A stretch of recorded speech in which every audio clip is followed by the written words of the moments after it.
Thế ha, yeah, okay. Nói tiếp. Không lấp, không ở đây chỗ lặp rồi, rất là. Đấy, đẹp thế, đấy là quay tiếp rồi, cua nhỉ. À đâu đây.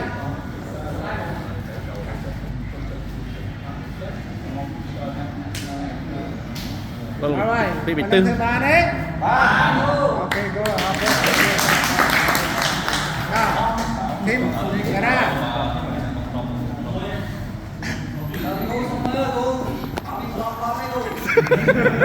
Gặp lâu hết á, không chơi nhá, đẹp vào vậy. Châu, lập. Tapi cái ngay là đẹp cùng nghĩa đó. Nha. Ok, Vitra, anh biết thơ mày nghe cái kẹt tích bắp châu kia lấp Chỗ sân đấy bạn. phải, yeah. Đấy. Ok. Alright, go. Thêm một công chức năng, chấm 3, một công chức năng.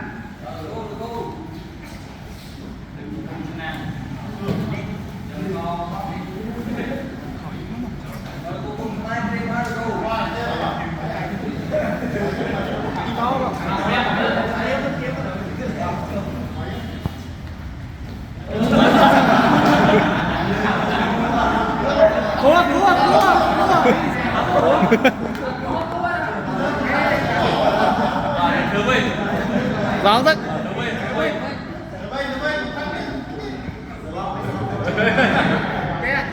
Còn lưng cay kia trong bụng dưới đúng không? Lên tay tí.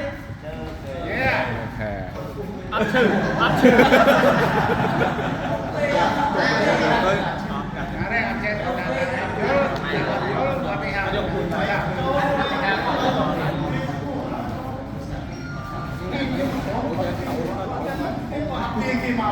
Kia đâu đây mà ba này.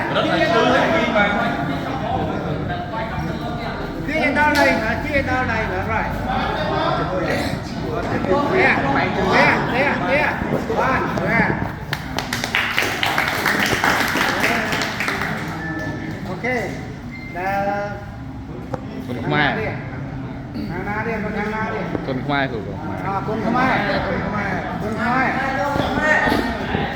Xin Kun Khmer đó.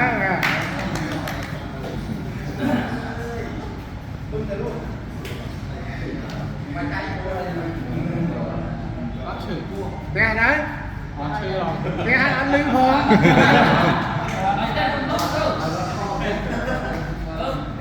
Thằng khó mới thấy à. Cách.